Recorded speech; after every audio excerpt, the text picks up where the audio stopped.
دا ډلهییز واده څوک او ولې جوړوي؟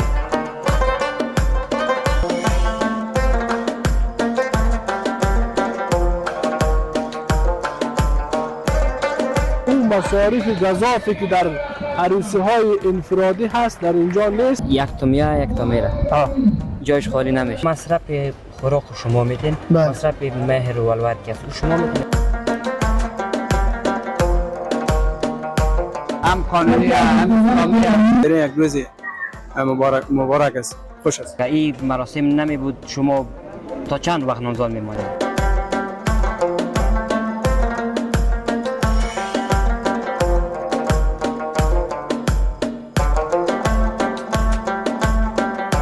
خوشحالی کوي چکچکی وهي د څنګ یا علي علي نارې وهي.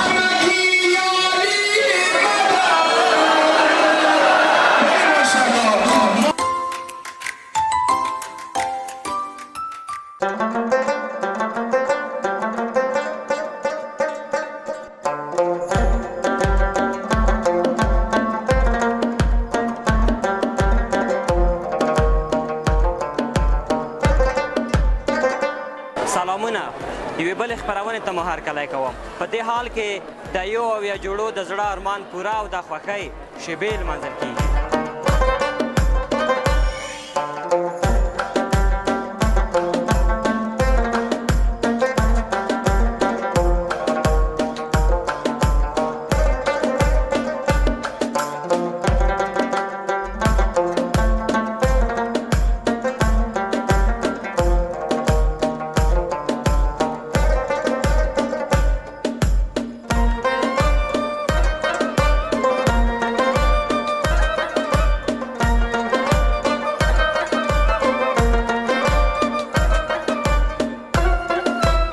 سلامت باشید، تشکر وقت شما بخیر.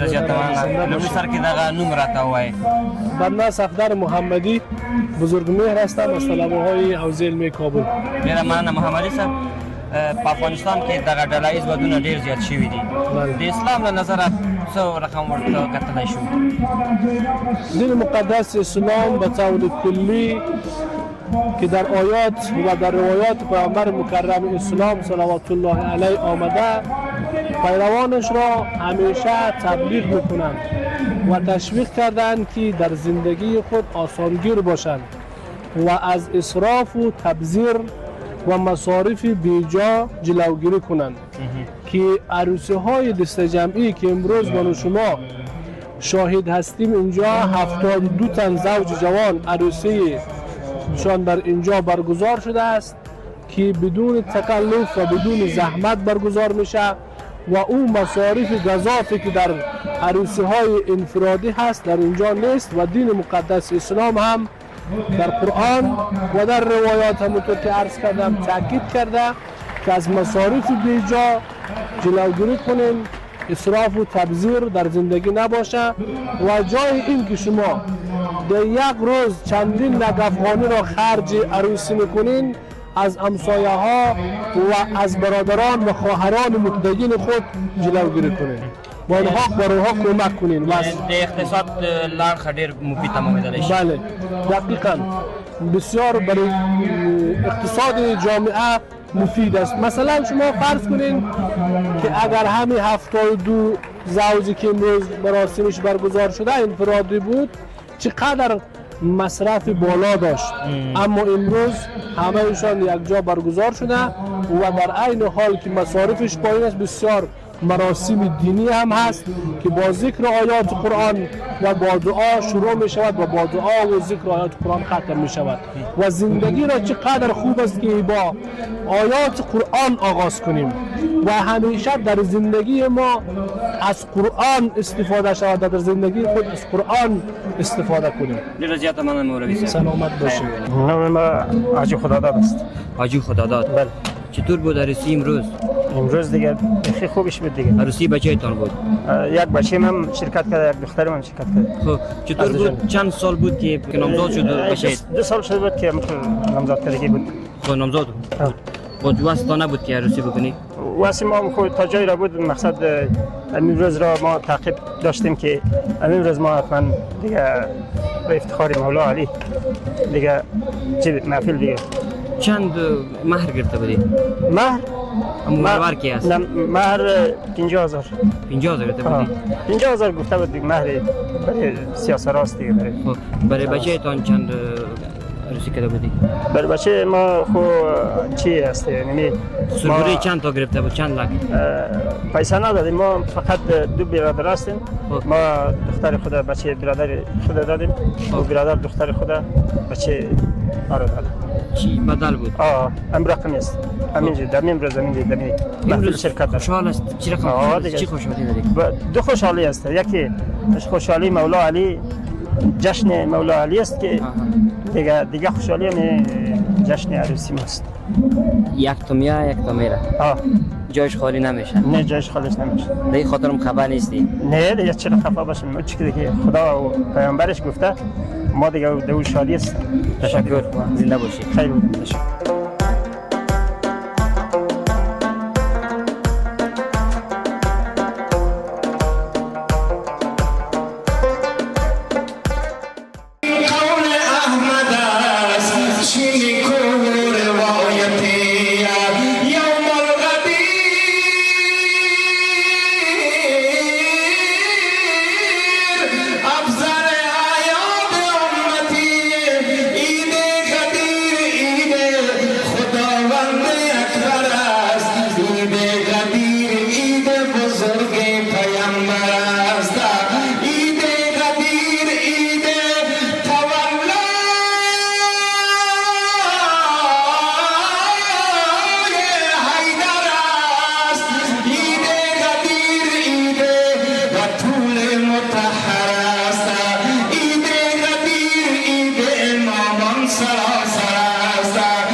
ډلهییز واده دا رواج په افغانستان کې ډیره سابقه نه لري، خو اوس یو ښه اقدام بلل کېږي.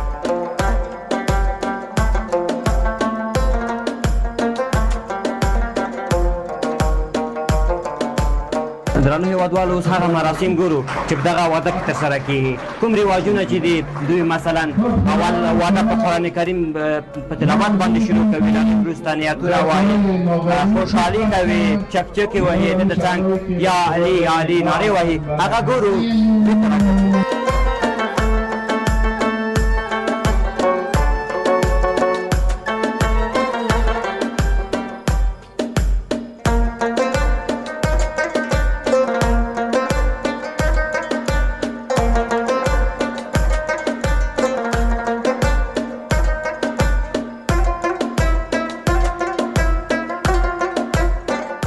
زنده باشی زیاد خوشحال ماله میشیم انشاءالله. من امروز خیلی خوشحالم که مثلا خیلی قانونی کار اجرا شد، مردم هم خیلی تضمین شد از طریق هم قانونی هم اسلامی خیلی خوشحالیم. خدا زنده باشید. عروسی بچه‌تان بود یا عروسی دخترتان؟ عروسی دخترم بود عزیزم. چند سال نامزاد ماند؟ 4 ماه وقتی چی نداشت؟ اقتصاد ضعیف بود، باز دیگه نتونستم طرف که عروسی بگیرم، باز هرحال مثلا خدا خیر بده خیلی منظم مرتب عروسی گرفته شد قانونی اسلامی. چند مصرف کرده بود؟ مصرف والا وقت نکرده مصرف اقتصادی بود. اقتصادی خیلی منظم شد. برابر چند بود مهر؟ مهر مثلا 1 لک روپیه. 1 لک. شما 1 لک است 2 لک است یا از او زیاد نیست؟ نه تو چند است شما؟ بعضیا 50,000 میگیرن، بعضیا 1 لک میگیرن. شما زیاد گرفته ای؟ نه ما بس دیگه گله نگرفتیم. چی پیام به پدرها داری که مهر زیاد بگیره کم اگه بگیره برای کلگی افتخار است، پیروزی است. من خوشحالم از زنده باشید. تشکر. سلامت خوشحال شاد باشی. قربانت. بخیر باشید.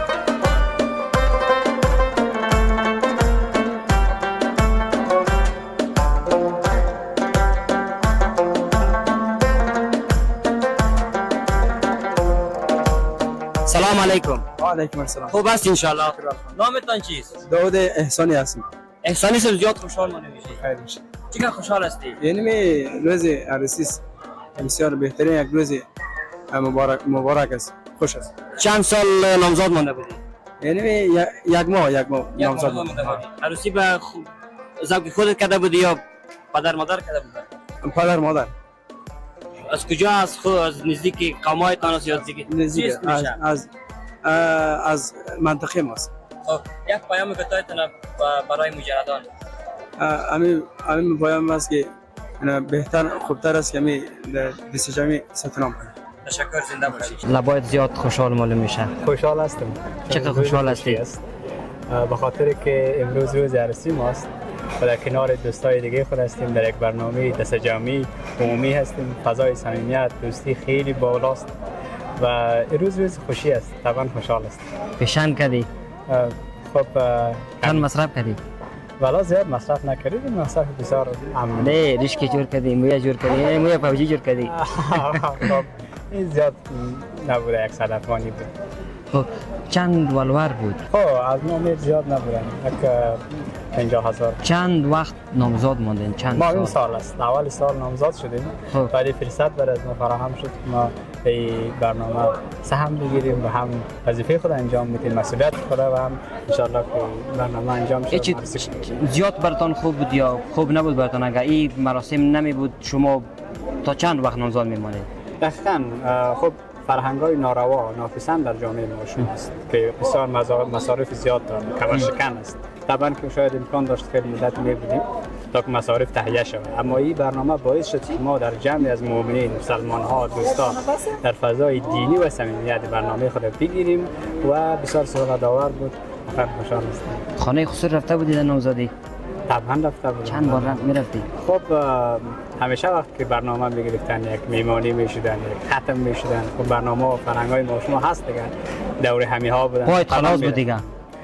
قاچاق نمی بود؟ نه رسمی بودیم. در این اجازه داشت. یک خاطره از دوره نامزادیتان؟ خب خاطره ها زیاد است. یک خاطره ما است که در روز اول وقتی ما برای اولین بار خانه خسرو خود میرفتیم، خسرو مثال آدم شاد است، در کنار که آدم آگاه است با درک است، شاد هم است. بر از ما گفت بشیم حال کامدی، اما سکه که دست دخترم نزنی، از دستش نگیری. باز ما برای گفتم حال ما جواز شرعی دارم میگیرم. خیبر دیگه باز چیز نگفت دیگه کم چیزی برای ما نگفت. از اینجا که خلاص شوی چکر میری بخیر؟ ببینیم اگر فرصت فراهم شد طبعا از زیبایی‌های طبیعت افغانستان خودمون استفاده می‌کنیم. یک شکر اگر یک جای میری طبعا دیگه حالا یک جای هستیم. فامیل خانواده تشکیل شده طبعا یک جای. زنده باشی. قربان شما. از ساله بانی. تشکر از شما هم تشکر که سهم خود انجام میدید. زنده باشی.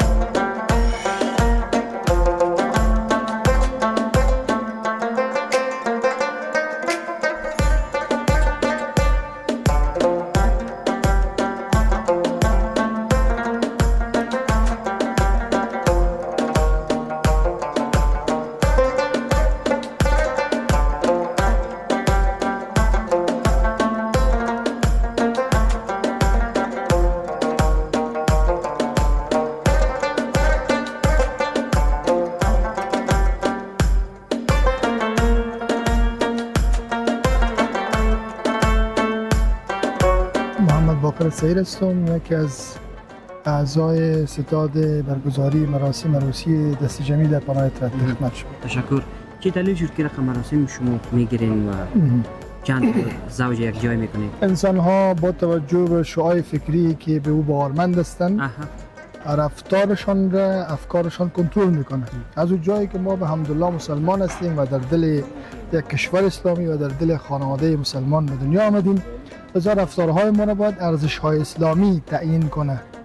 مهمترین منبع ارزش‌های اسلامی و تعریف ارزش‌های اسلامی قرآن است. قرآن به ما دستورات صریح میده و تعاون علی البر و التقوا. شما در کارهای خیر، در کارهای تقوا همکاری کنید، معاونت کنید، یاری برسانید. ولذا یکی از کارهای بسیار بزرگ و خیر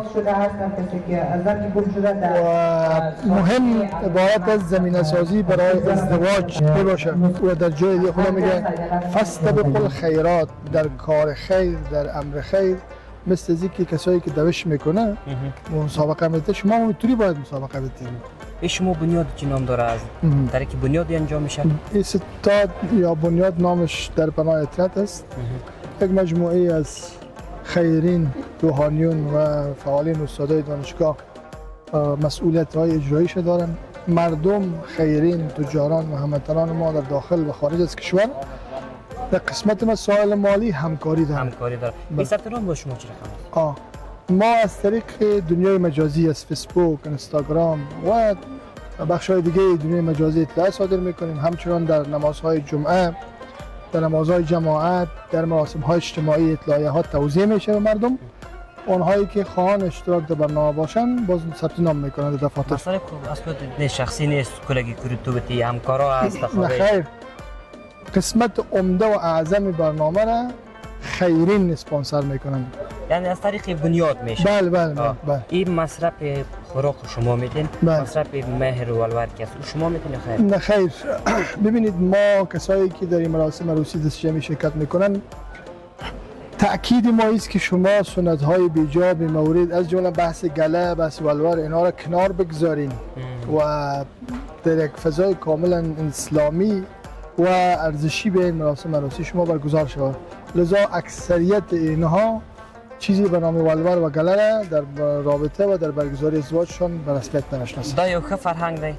ولې نه، دا ډېر ښه فرهنګ دی، په دې خاطر چې مصرف کم دی، سړی قرضدار کیږي نه، پوه نور مشکلات رفتی. تاسو په یو ساده طریقه هغه کې واده ماشاءالله زده ده او پښتو زده. یو لنډ پیغام هغه کسانو ته چې بنیادونه لري، خیره بنسټونه لري، یو لنډ پیغام ورته لري. ډېری کسان مجرد نورم ګرځي، شته دي بس نسی. یو پیغام په غیبه راکې در نورم د ټولو کسانو سره پیدا پیغام دی. مثلا تجاران دي، هغه کسان چې د مالی لحاظ نه ډېر تکړه دي، یعنی خیره بنسټونه لري. یو اساسي کار چې اوس په جامعه کې ډېر ضرورت دی او ډېر نیاز دغه ضرورت کیږي، دا د واده او د ډلهییز واده چمتواله دی. یعنی هر څوک، هر سړی، هر تجار باید مسئولیت احساس وکړي چې مثلا یو ځوان چې ځواني ته رسیږي، دا مثلا ازدواج ته ضرورت لري، واده ته ضرورت لري. خو په افغانستان کې متاسفانه اقتصادي مشکلات شته دي. تاسو هغه پوه شئ، مثلا کاروبار نشته دي، مشکلات ډیر زیات دي، ځوانان هم پیسې نه لري، یعنی امکانات نه لري. دا موږ دغه دي، یعنی یو مسؤلیت دی چې دا زمینه برابر کړو. داش مصارف تا ورکړي نه وایي ګرځي. خیر اوسې مننه. تاسو ښه راغلاست. خیر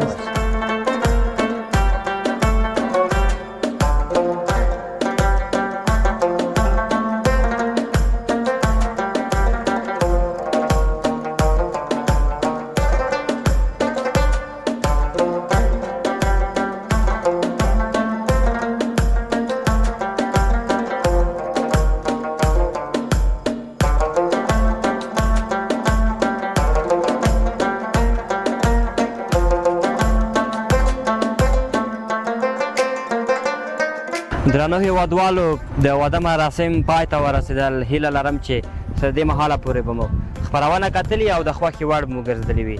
رنګ موټر ګورئ چې ګلپوش دی او د هغه یو او یا جوړو لپاره دی چې دغه د واده مراسم یې تېر شول. موټر تصویرونه وګورئ، نور یو شمېر تصویرونه وګورئ. زه درنه اجازه غواړم، تر بیا بلې خپرونې مو بای بای.